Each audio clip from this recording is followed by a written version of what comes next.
Hey everyone. Sorry it's been a little while about the tech stuff. The only kind of money that I managed to get off of YouTube, thanks to you all, from all the videos and all the views, was one of these things. And of course, the video that I still have planned, but I have trouble making. We have the Everglide Jade Green V1s, Zelios V1s, and the Zelios V2, all prepped right here, but I just had a really rough time trying to film the actual video because it either came out way too long or it became repetitive. So I need to find a certain way to strike a balance between that sort of stuff.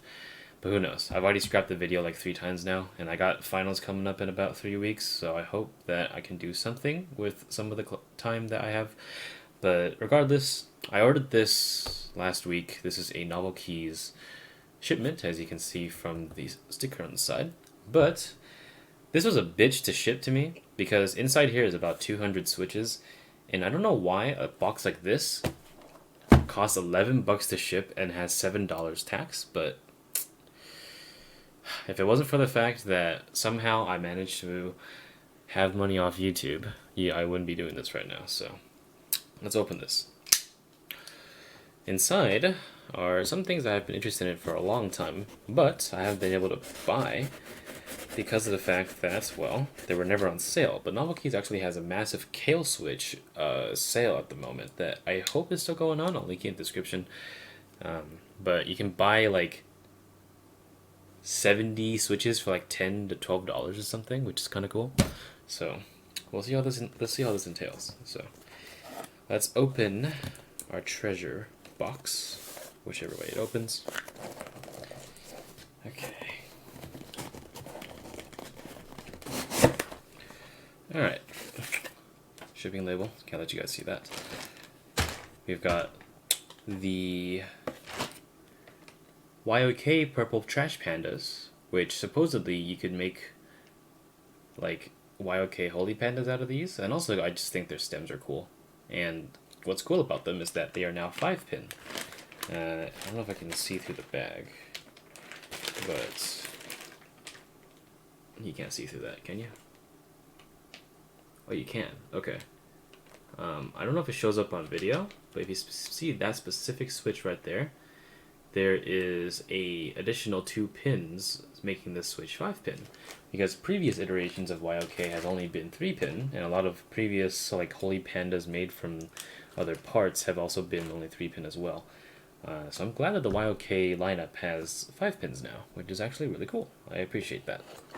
We also have Kale Pro Berry switches, which are linear. They're basically literally the same as Kale Pro Burgundies, which I think look really, really sick.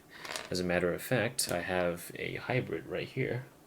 A Gateron Merlot Burgundy hybrid with the red film and the Gateron Burgundy stem.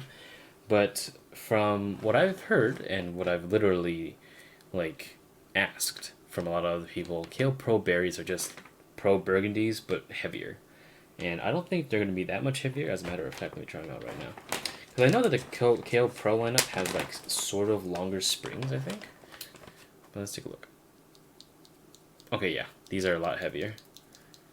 Springs are a little bit unusable for me, but I'm sure we can solve something with that because it's the stems I'm after, not the switch. Although I could use the housing for later. Anywho, but the real star of the show is not any of these switches. But as a matter of fact, there's one more box in here. These are the Polia Switches. And I bought 110 of them because they cost only $33 versus the $66 that they usually cost. So I was like, you know what, I'm going to buy these because I also heard that Polia stems can be used to make decent Holy Panda hybrids. I know that U4Ts and such are basically the rock of the day, and I don't disagree with them because I've had a few U4Ts, especially in my S80, which can be found down here. The escape key has a U4T.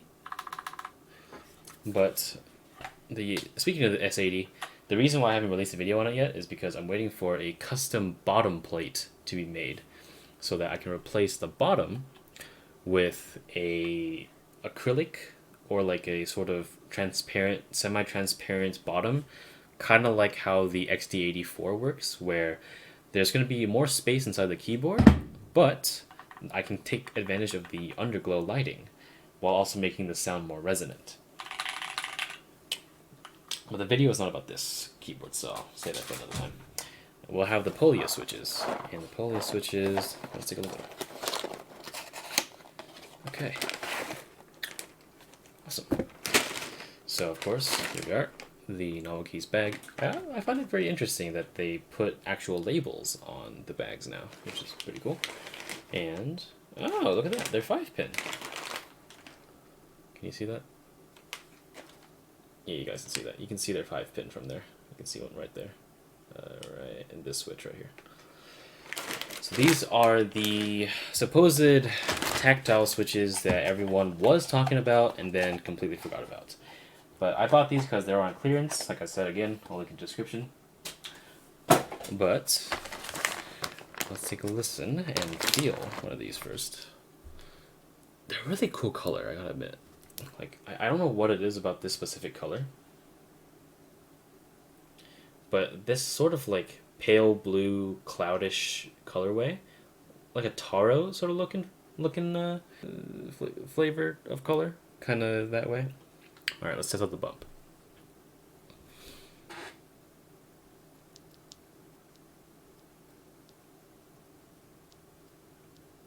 It's actually forcing my finger back quite a lot.